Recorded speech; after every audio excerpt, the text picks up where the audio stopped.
The third ethic that we're going to look into is fair share, or which is also written in the book as redistribution of surplus resources and the limiting of population growth.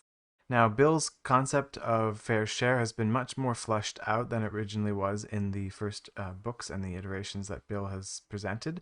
So, the idea of population growth being needed to be controlled is very limited, and we've actually broadened that perspective to be much more about resource management. And in fact, you can't necessarily say that a population is at capacity or not based on as a static thing, right? We can say that you can have a certain amount of people or animals in a ecosystem, but based on ecosystem health, if you increase that health, you can increase that population. So there isn't necessarily a limit set specifically that is a number fixed for the health of the earth, because based on the way that we are going, we're decreasing the carrying capacity of the earth, which is the ability of the earth to house human beings and other species. Whereas, and so to focus on the number of people that we can have on earth is not the right approach. And so many permaculturists have kind of let go of this concept of the limits to population growth and have really focused on fair share being about understanding the flow of resources in an ecosystem. So the fair share ethic is really about understanding that when ecosystems have resources flowing through them, this is the sunlight, the wind, the water, it's also the squirrels, it's also those acorns, it's also the biomass of the trees, it's also people walking and moving through those ecosystems. These are all resources that are moving through and engaging in an ecosystem. When an ecosystem has a blockage in the flow of resource, this can actually cause degradation or corruption of that system. So to give you an example of how that works, if we imagine we've got two examples of an apple tree. So we've got an apple tree growing in the city, in your backyard or in the front yard, and we have an apple tree growing in the wild. Let's say we're going to be in North America. So the two instances, well, you have this apple tree growing in the wild. It goes through a very, very lush summer, produces a huge amount of apples, and come fall, those apples start to ripen and fall to the ground.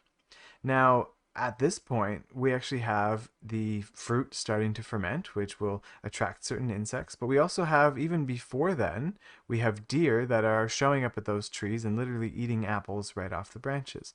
We have, even when the apples have, before they've fallen, we have porcupines in the branches of the tree eating those apples. We have squirrels that are eating the apples. We have all kinds of different critters. We have bears that are literally climbing the trees and falling out of the trees, eating apples and drunk on fermented apples. So there's a lot of ecosystem elements, other populations that are attracted to this abundance of resource that's produced from this apple tree, and they all convene at the tree, eat the resource. Sometimes we'll deposit readily right below the tree their fertilizer, their manures as a nutrient deposit, and sometimes they'll carry that out and distribute it throughout the ecosystem. So there's very much an immediate response to this abundance of resource that's being produced by the tree. Now this is in the wild.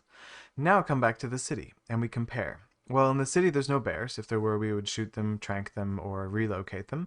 If there were porcupines in the city, well, they're really slow. They would get hit by cars and be relocated by people as well, if not trapped or hunted.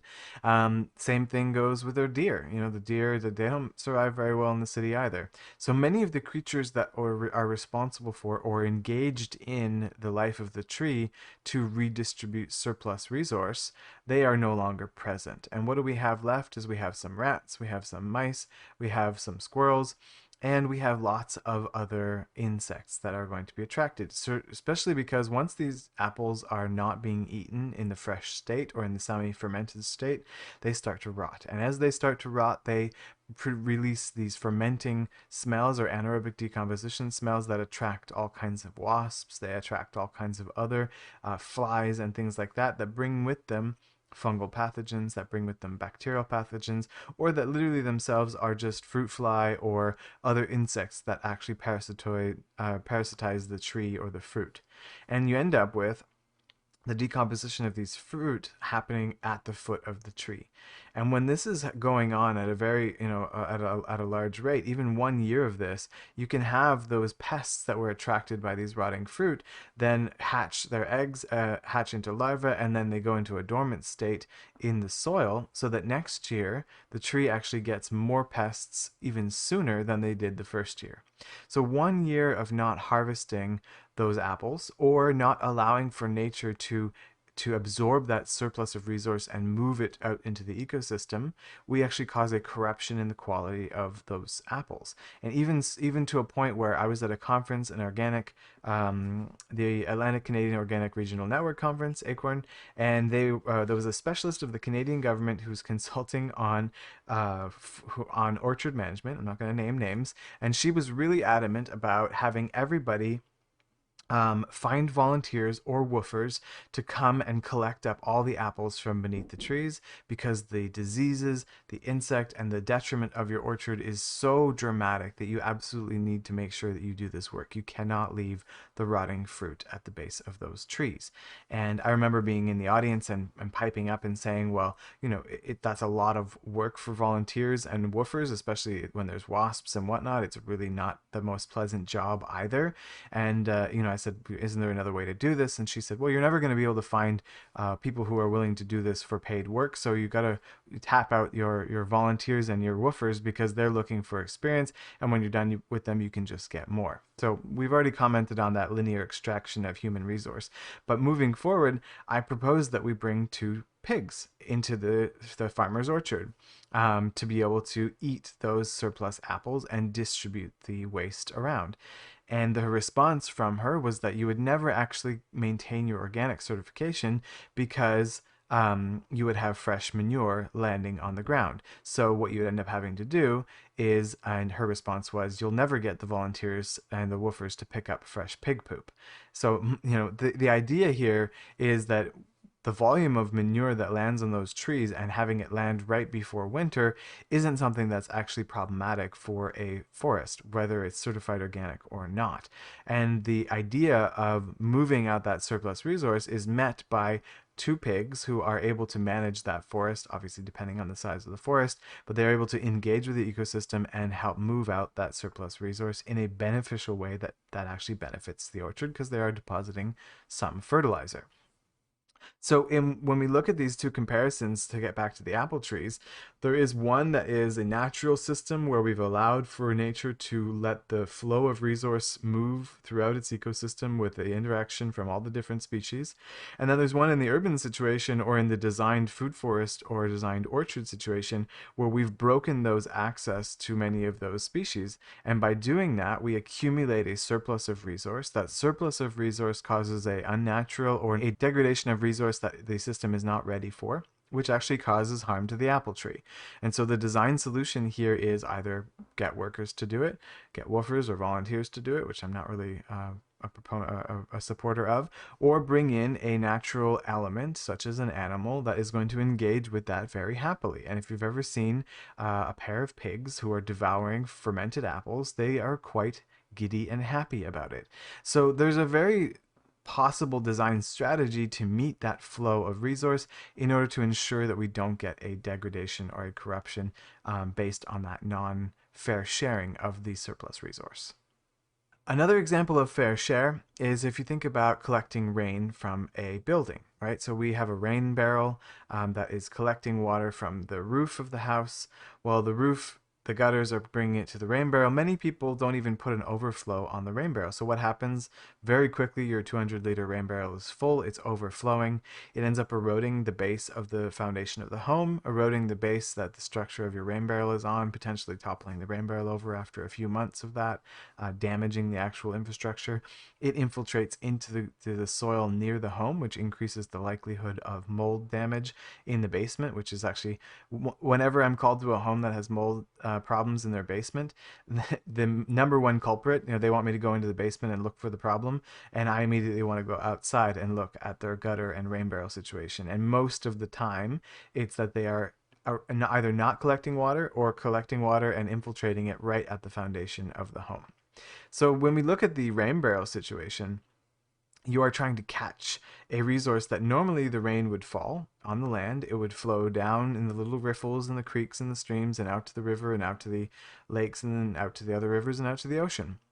But we have blocked that flow of resource and trying to harvest and catch it. And if you don't plan for where it goes next, you will have corruptions in your system. You will have breakdown of that system. And the breakdown here is through the overflow mechanism of the barrel not being adequate. And so in order to do this properly, we need to have the equal inflow as outflow. So if you have a 2-inch diameter inflow, you need a 2-inch diameter outflow, or two 1-inch diameter outflows. And this is how we ensure that the water goes somewhere beneficially next. Now you can't just put this onto your yard and hope it's going to flow properly, unless maybe you have a nice gradual slope down to the river. But if you get 2, 3, 4 days of torrential rains, and you having constant water flow on the side of that hill with your short mowed grass, or even long grasses, you can start to cause an erosion problem.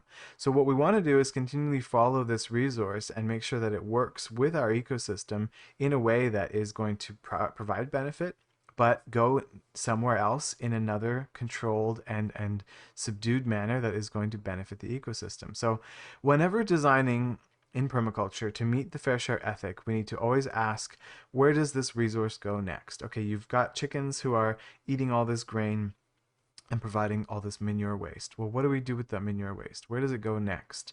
Okay, it goes over to the composting area where we are going to break it down and then use it as fertilizer. Okay, is it isolated? Is it connected? Does it have rain access? Does it have wind access? Does it have animal access? All of these things are going to change the way it interacts. But ensuring that we are to design elements that are not going to cause corruption and harm, we need to make sure that they are not separate from the elements that would normally interact with them. And if they are, then we need to replace those elements with designed elements, as we replace the porcupine and the bears with the pigs and the chickens and the other critters that are going to clean up the apples from your orchard. So that's a very quick synopsis of the 3 ethics of permaculture. And as you can see, they are philosophies that we can delve really deep into, but they give a flavor of how we apply biomimicry or ecological design to our solutions in a way that meets a specific ethical standard. So we are not going to design systems just to make more money at the cost of people. We're not going to design things just to protect the earth at the cost of people. We're not going to design systems that are linearly extractive of resource, whether it's volunteers or whether it's forest or whether it's water.